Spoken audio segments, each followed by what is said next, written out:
Mr. Uppity by Roger Hargreaves.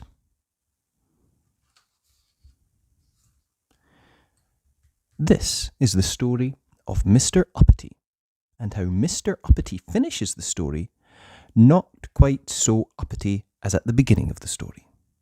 You see, Mr. Uppity was one of the rudest people in the world, if not the rudest. He was rude to anybody and everybody.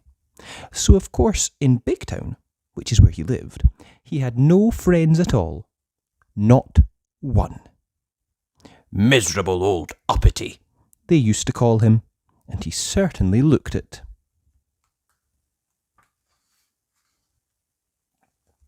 Now, as well as being rude, Mr. Uppity was also rich. Very rich. One of the richest people in the world, if not the richest. He had the largest, longest limousine in Big Town. He had the largest, longest garden in Big Town. He had, on top of the hill in the middle of Big Town, the most enormous house. The biggest house in Big Town. And there he lived, all alone, miserable old Uppity. One day, Mr. Uppity was walking in the garden of his enormous house when suddenly he heard a voice. A little voice. "Hello," said the voice. Mr. Uppity looked, and there, in one of his hundreds of flower beds, was a goblin. "Aren't you going to say hello to me?" asked the goblin. "Go away," said Mr. Uppity, rudely. "Oh, I know who you must be," said the goblin. "You must be Mr. Uppity, who's rude to everybody." Sniffed Mr. Uppity rudely. "Well, I know somebody who wants to meet you," said the goblin, and skipped off the way goblins do. "Come on," he called over his shoulder. Mr. Uppity's curiosity got the better of him. He followed. "In there," said the goblin, pointing to a small hole in a tree. "Don't be silly," snorted Mr. Uppity. "Oh, I'm not being silly," said the goblin. "Yes, you are," snapped Mr. Uppity. "I can't possibly get in there." "Aha!" smiled the goblin. And then he said a magic word known only to goblins, which sounded like "wobbly gobbly gook," or something like that. Suddenly, Mr. Uppity started shrinking. He shrank and he shrank until he was exactly the same size as the goblin. "Turn me back to my proper size at once," spluttered Mr. Uppity in a rage. "Shan't," grinned the goblin.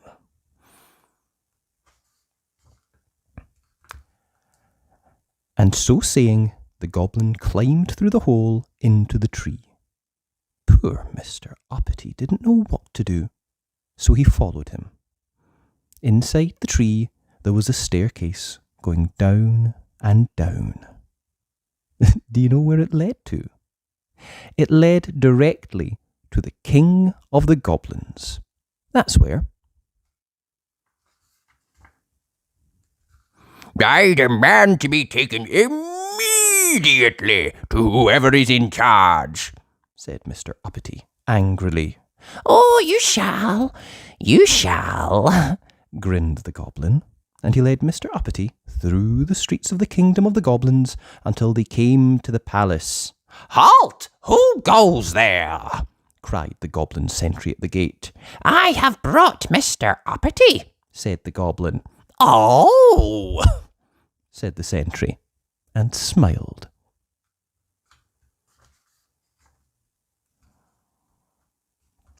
The goblin and Mr. Uppity passed through the gates and into a courtyard, and through some more gates, and along a long corridor, and through some large gold doors, and into a huge room.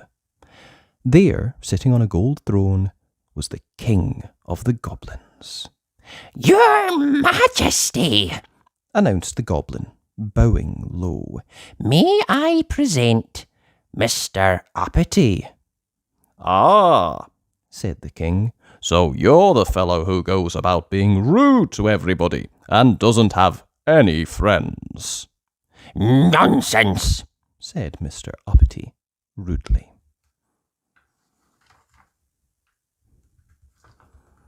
"I can see that what I've heard is true," said the king, looking at the indignant Mr. Uppity. "You're much too puffed up with your own importance. Therefore," he continued, "I am going to allow you to be turned back to your proper size. But when you get back to Big Town, if you're rude to anybody at all, you will immediately shrink to the size you are now. Do you understand?" The goblin then took Mr. Uppity back through the kingdom of the goblins, and up the staircase, and out of the tree at the bottom of Mr. Uppity's garden. The goblin looked at Mr. Uppity and said something which sounded like "Cookly boogly boogly bow," or something which is probably "Wobbly gobbly gook," said backwards, and Mr. Uppity grew and grew back to his original size. "Now, you remember what the king said?" warned the goblin. "Don't be so uppity in future." Mr. Uppity marched off furiously to his enormous house. The following day, Mr. Uppity was out walking through the streets of Big Town. Suddenly, he came across a little boy playing with a ball. "Get out of my way," snapped Mr. Uppity rudely. But as soon as he'd said it, you know what happened, don't you? Yes, Mr. Uppity shrank and shrank until he was no bigger than the ball the boy was playing with. "Oh dear," he gasped, and then he thought, "I'm sorry," he said to the boy. "What I meant to say was, please could I get past?" Immediately, Mr. Uppity grew to his original size, and the boy moved, and Mr. Uppity went on his way. Then he met an old lady carrying a large shopping basket. She was late for the market. "Excuse me," she said to Mr. Uppity, "could you tell me the time, please?" "No," said Mr. Uppity rudely. But as soon as he said it, you know what happened, don't you? Yes, Mr. Uppity shrank and shrank until he could easily have fitted into the old lady's basket. "Oh dear," he gasped, and then he thought, "I'm sorry," he said to the old lady. "What I meant to say was, it's 11:25. Immediately, Mr. Uppity grew to his original size, and the old lady thanked him, and Mr. Uppity went on his way. Then he went and bought a newspaper from a man standing on the corner of the main street in Big Town. He was just about to walk away when suddenly he stopped and thought. He turned back to the man and said, "Thank you." Thank you were two words Mr. Uppity had never used before. The man smiled. A smile was something Mr. Uppity wasn't used to getting. Then Mr. Uppity was stopped by a man who asked him if he could tell him the way to the bank. Mr. Uppity was about to say no when he thought. "Yes," he said, and told the man. Thank you, said the man. Thank you were words Mr. Uppity had not only never used before, but had never had said to him before. Mr. Uppity smiled. He felt happy. Happy was a feeling Mr. Uppity wasn't used to feeling. He liked it. And do you know, from that day forward to this day backwards, Mr. Uppity is a changed person. He's still the richest person in Big Town, perhaps the richest person in the world, but now he has lots of friends, and he smiles a lot, and he never gets that shrinking feeling. And do you know which words Mr. Uppity uses most of all these days? Please? And Thank you. so what we'd like to say is thank you for reading this story. And if you're ever thinking about being rude to somebody, please keep a sharp lookout for goblins. And that was Mr. Uppity, Mr. Small by Roger Hargreaves.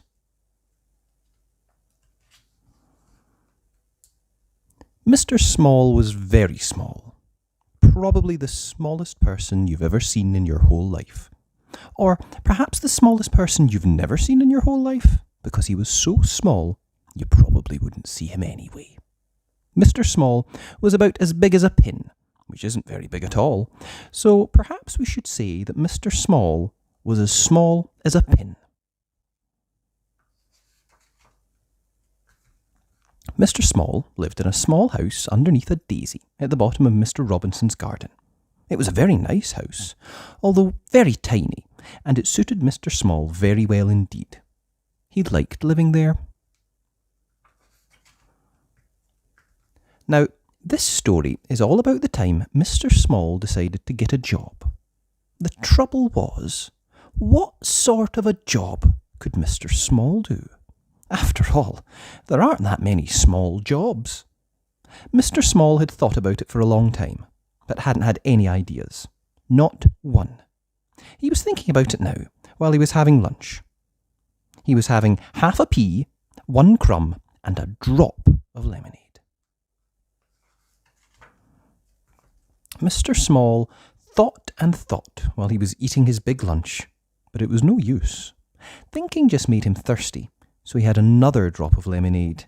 I know, he thought to himself. After lunch, I'll go and see Mr. Robinson and ask his advice. So after lunch, he left his house and walked to Mr. Robinson's house at the top of the garden. It was quite a long walk for somebody as small as Mr. Small, and halfway there he stopped for a rest. He sat on a pebble, feeling quite out of breath.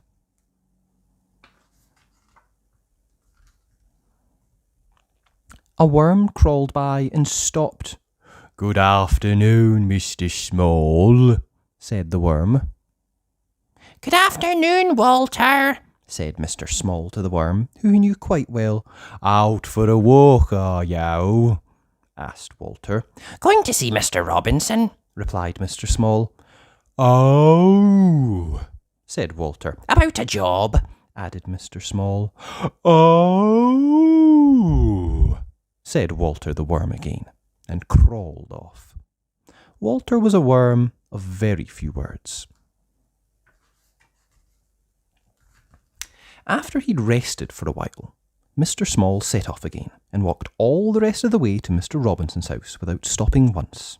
When he got there, he climbed up the steps to Mr. Robinson's door. He knocked on the door. Nobody heard him. He knocked again at the door. Nobody heard him. The trouble was, you see, that if you're as small as Mr. Small, you don't have a very loud knock.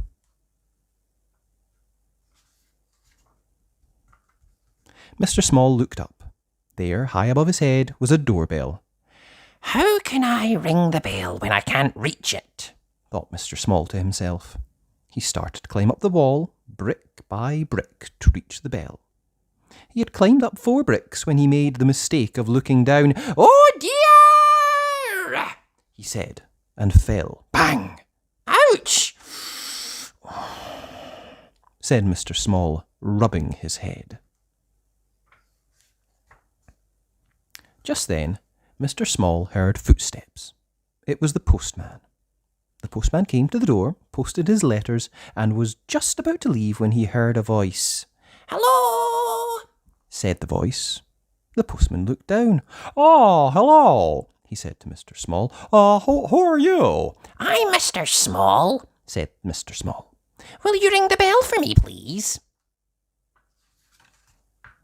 "Of course I will," replied the postman in answer to Mr. Small's question, and, reaching out, he pressed the bell with his finger.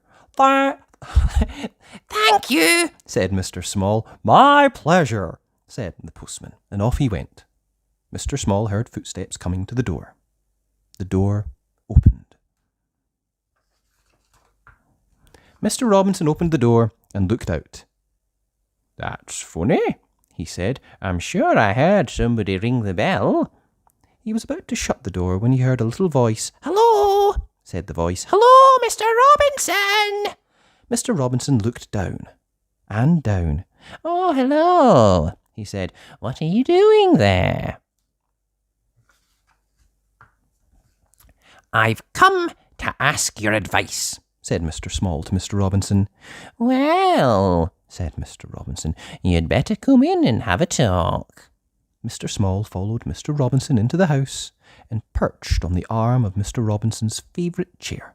He told him how he couldn't think of a job that he could do. Mr. Robinson sipped a cup of tea and listened.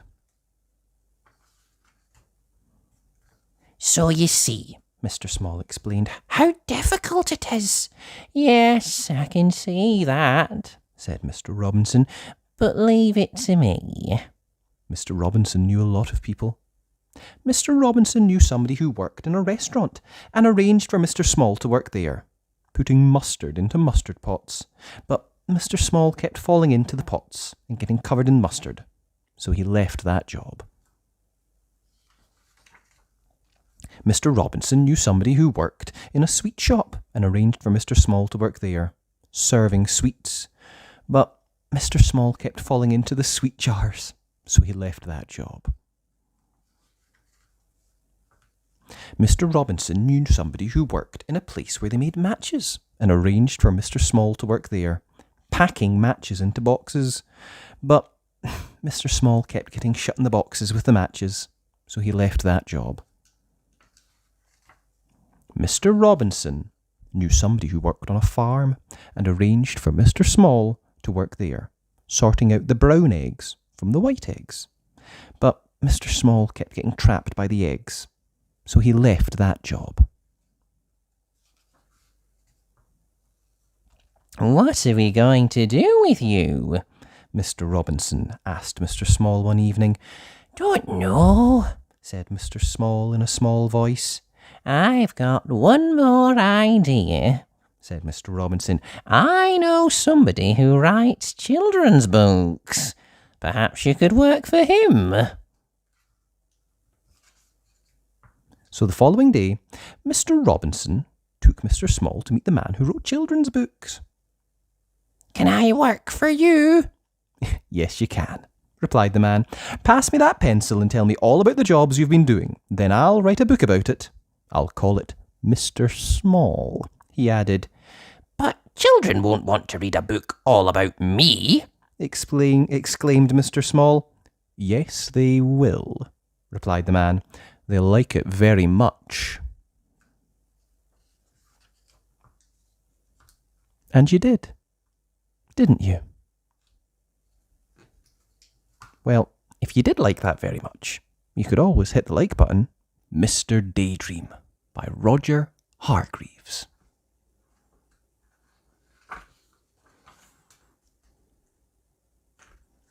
This is a story about Mr. Daydream. You know what he looks like, don't you? Because you've seen his picture on the front of this book. It's also a story about a little boy called Jack. And you don't know what he looks like. So here's a picture of him.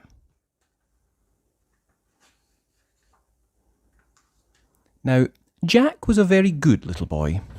He always ate up all his lunch. He always went to bed when he was told. He always said, "Please," and "Thank you." But Jack was a daydreamer. Whenever he was supposed to be thinking about something, he found himself thinking about something else. Daydreaming. One day, Jack was at school. He was sitting at his desk, listening to the teacher, talking about history. It was a very warm day, and Jack was glad he was sitting at the back of the classroom, next to the open window.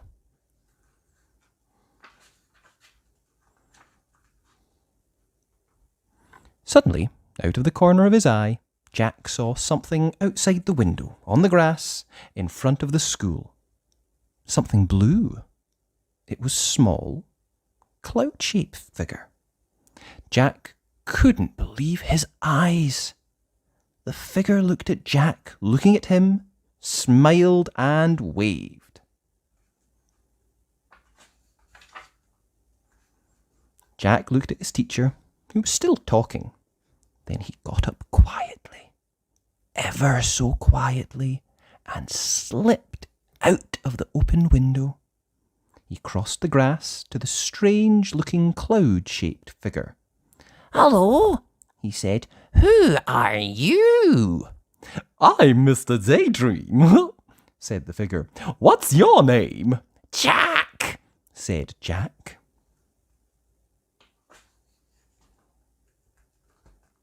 "I'm going off on an adventure," said Mr. Daydream to Jack. "Would you like to come with me?" "Oh, yes, please," replied Jack. "Very well, then," said Mr. Daydream, and, putting 2 fingers in his mouth, he let out the loudest whistle Jack had ever heard in his whole life. A huge bird swooped down out of the sky and landed beside Jack and Mr. Daydream. "Come on," said Mr. Daydream to Jack, and climbed onto the bird's back. Jack climbed on too. It really was an enormous bird, and there was plenty of room for both of them. "Hold on," said Mr. Daydream. Jack held on tight. The huge bird flapped its huge wings, and suddenly they were high up in the air. They flew faster and faster over the countryside. They flew over fields and farms and towns and hills and trees and valleys until they were far, far away from Jack's school. It was very exciting. Mr. Daydream turned to Jack. "How would you like to go to Africa?" he shouted. They were travelling so fast now, Jack just nodded his head and held on even tighter. And they flew across the sea. Suddenly, it seemed in no time at all, there below them was Africa.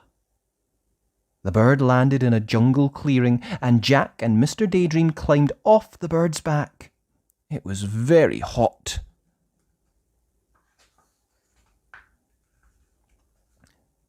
"Come on," said Mr. Daydream to Jack. "Let's go and explore." So off they set, pushing their way through the jungle. Suddenly, in the middle of the clearing, they saw an elephant. "Hello, Mr. Daydream," trumpeted the elephant down its trunk. "Would you like a lift?" "Yes, please," replied Mr. Daydream, and the elephant reached out his trunk, picked him up, and then put him up on his back. Then he reached out his trunk again, picked up Jack, and put him on his back. It was very high.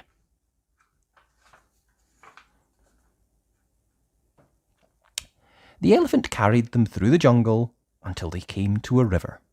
Then he set them down on the ground, said goodbye, and went off back into the jungle. "How are we going to cross the river?" Jack asked Mr. Daydream. Perhaps I can be of assistance," wheezed a particularly oily voice coming from the river. They looked, and there was a crocodile. "Use my back as a bridge," suggested the crocodile. It was very helpful. They were halfway across the river on the crocodile's back when the crocodile grinned a rather nasty grin. All teeth and no smile. Then, flicking his enormous tail and shooting Jack and Mr. Daydream up in the air, the crocodile opened his horribly large mouth and waited. It was very frightening. "Oh dear," gasped Jack as he looked down at that enormous mouthful of teeth. "Oh dear, oh help!" Mr. Daydream, upside down beside him, put 2 fingers in his mouth, and lit out that very large whistle of his. Suddenly, just as the crocodile's mouth was about to go snap, the big bird swooped down out of the sky. Mr. Daydream and Jack landed right on the bird's back. "Phew!" said Jack. "Bother," said the crocodile. "Well, I promised you an adventure, didn't I?" grinned Mr. Daydream. "You certainly did," said Jack. "And now," said Mr. Daydream, "I think we will go to Australia." And they did, and Jack learned to throw a boomerang so that it always came back to him. "And now," said Mr. Daydream, "I think we will go to the North Pole." And they did, and Mr. Daydream fell right up to his middle in a snowdrift. "And now," said Mr. Daydream, "I think we will go to the Wild West." And they did, and Mr. Daydream found a huge 10-gallon cowboy hat. The trouble was, when he put it on, he couldn't see out. "Jack!" he called out from underneath the hat. "Jack!"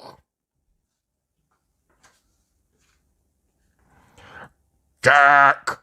Suddenly, Jack realised that it wasn't Mr. Daydream saying his name. It was his teacher. And Jack wasn't in the Wild West. He was sitting at his school desk. "Jack," said the teacher again, "you've been daydreaming." It was true. He had. But you know something? Daydreaming is more fun than history. And that was Mr. Daydream, Mr. Forgetful by Roger Hargreaves.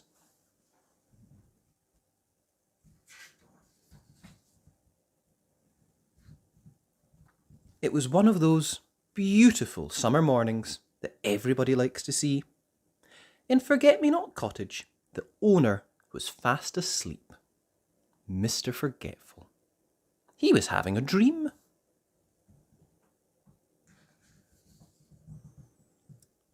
Then the sun streaming through the windows woke up Mr. Forgetful.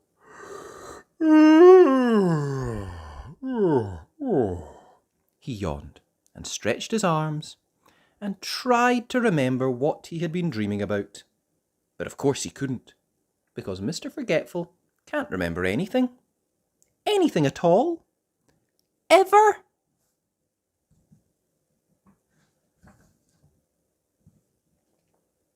Mr. Forgetful got out of bed and went to wash his face. But he'd forgotten where the bathroom was in his house. And do you know what he did? He walked into the wardrobe. Silly me, he giggled to himself. Eventually, of course, Mr. Forgetful found his bathroom and washed his face.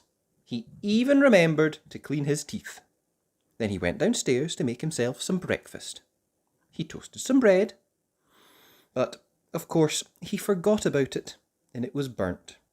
He boiled himself an egg, but, of course, he forgot about it, and it was hard-boiled. Mr. Forgetful has burnt toast and hard-boiled eggs for breakfast every day.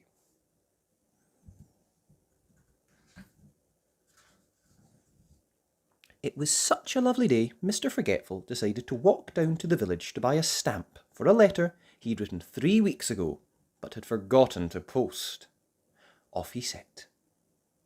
And did he remember to shut the door at Forget-Me-Not Cottage behind him? Of course he didn't. "Good morning, Mr. Forgetful," said Mrs. Parcel in the village post office. "What can I do for you this fine morning?" "I'd like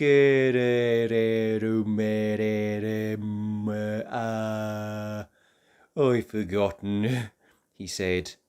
"A stamp?" said Mrs. Parcel. looking at the letter Mr. Forgetful was carrying. "Yes, a stamp! That's what I was trying to remember not to forget," said Mr. Forgetful. Mrs. Parcel smiled. She was used to Mr. Forgetful. Mr. Forgetful had some more shopping to do. But could he remember what it was he was supposed to remember not to forget to shop for? Of course he couldn't. So he decided to go home. On his way, he met the village policeman going the other way. "Morning, Mr. Forgetful," said the policeman. "Will you give Farmer Fields a message from me on your way home, please?" Farmer Fields had a farm not very far from Forget-me-not Cottage. "Tell him there's a sheep loose on the lane," said the policeman.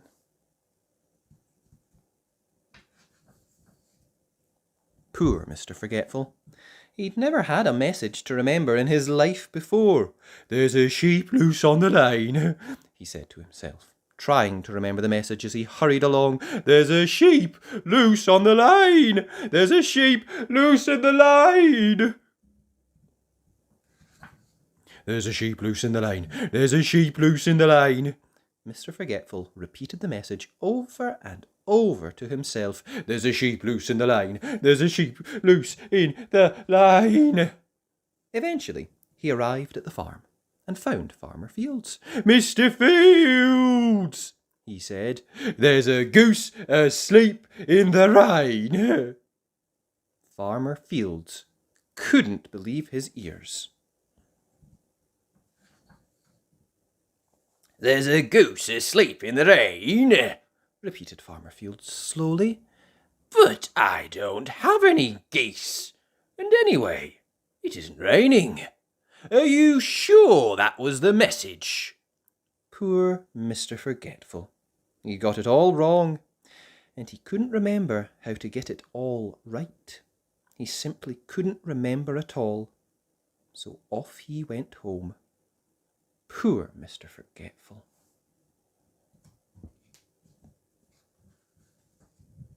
Mr. Forgetful walked away from Farmer Fields' farm, feeling very sorry for himself. "I wish I could remember things," he thought. He was so busy feeling sorry for himself that he didn't see there was a sheep loose in the lane. He bumped into it and fell over. "Bother!" said Mr. Forgetful. "Meh!" said the sheep. "How silly, letting a sheep loose in the lane," thought Mr. Forgetful.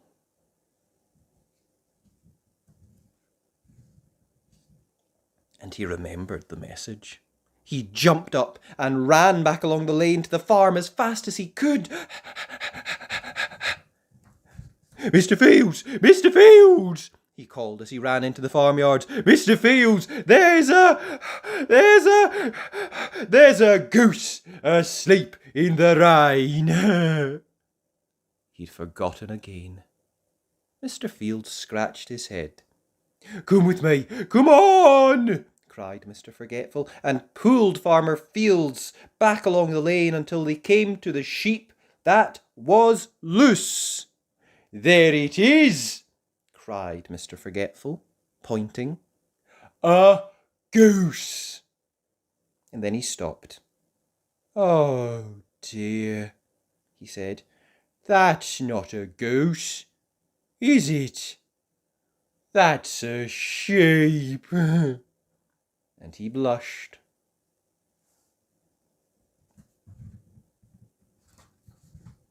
"I think," smiled Farmer Fields, "that you're the goose. Ha ha ha ha!" And he chuckled.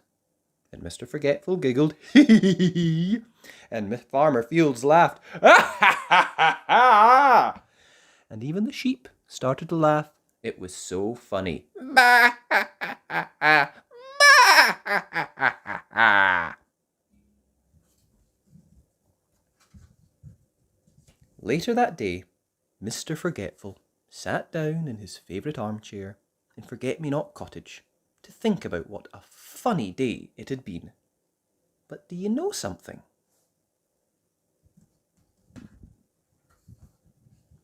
He tried and tried, but try as he would, he simply couldn't remember anything that had happened. Oh, Mr. Forgetful. And that was Mr. Forgetful. Mr. Jelly by Roger Hargreaves.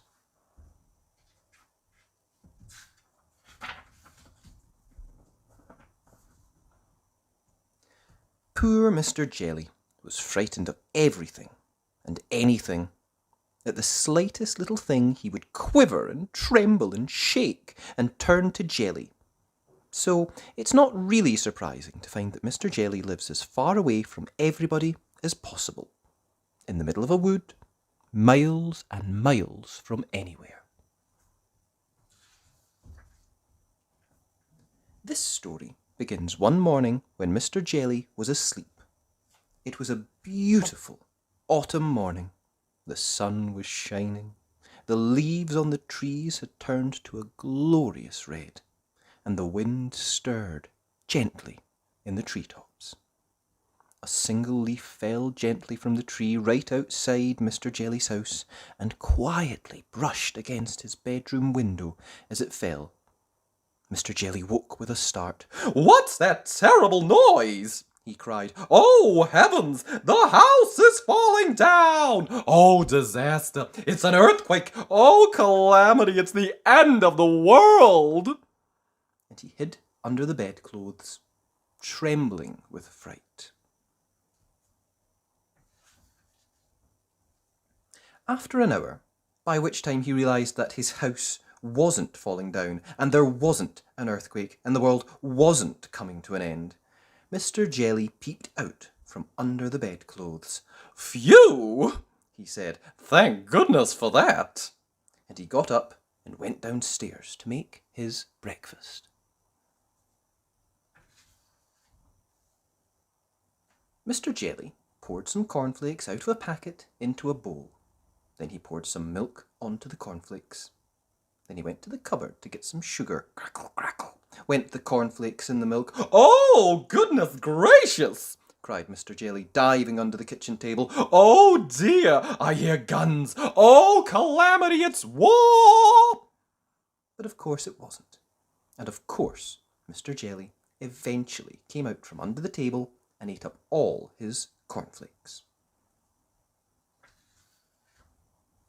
After breakfast, Mr. Jelly thought he'd go for a walk.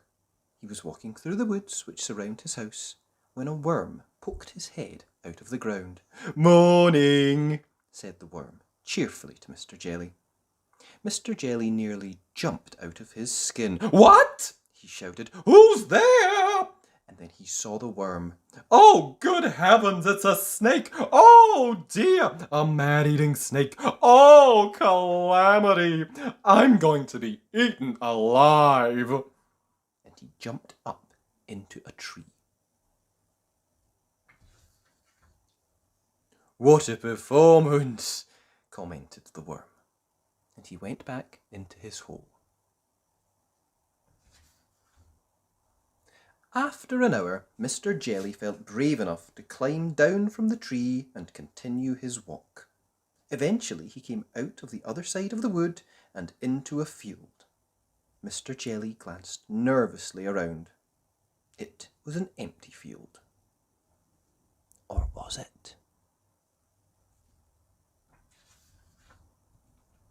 In the long grass, in the middle of the field, unseen by Mr. Jelly, there was a tramp enjoying a sleep in the autumn sunshine. Mr. Jelly picked his way cautiously through the grass. The tramp, fast asleep, snored.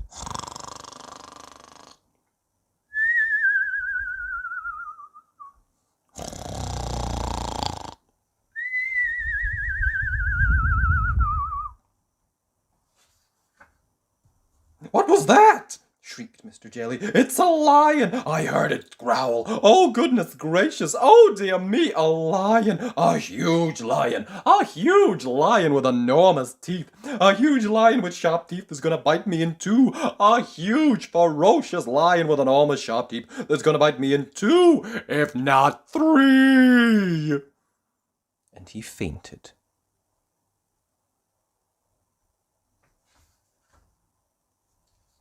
All this commotion awakened the tramp, who yawned, stretched, sat up, and saw Mr. Jelly lying on the ground beside him. "Oh dear," he said, for he was a kindly tramp. "Oh dear." And he picked up Mr. Jelly and placed him gently in the palm of his hand. Mr. Jelly came to and sat up, rubbing his eyes. Then he saw the tramp's face looking at him. "Oh, disaster!" he screamed. "Oh, calamity! It's a giant, an ogre! Oh, gracious, he's going to have me for breakfast!" My, said the tramp gently. "You're a nervous little chap, aren't you? What's your name?" "Mr. Jelly," stammered Mr. Jelly. "I used to be nervous like you," said the tramp, "but I learned how not to be. Would you like me to tell you the secret?" Mr. Jelly quivered and shook and said, "Yes,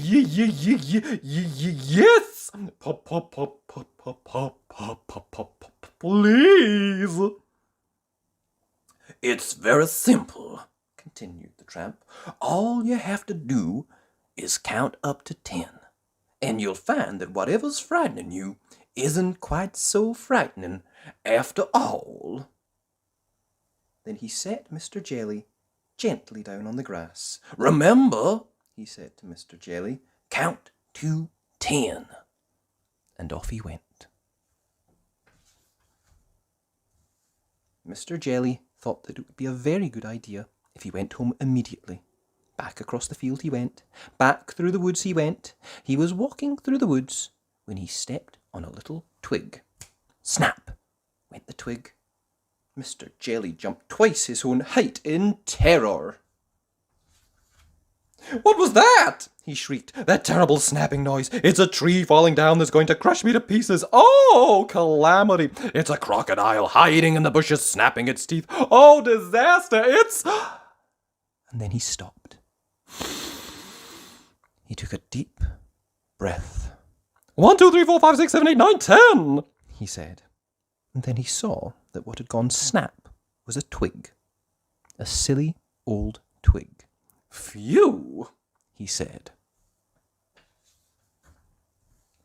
Mr. Jelly had almost reached his house when a leaf drifted gently down from a tree on top of him. "Help! Police! Murder!" he screamed. "I'm being kidnapped. Oh, calamity! It's ruffians with guns. They're going to..." And then he stopped.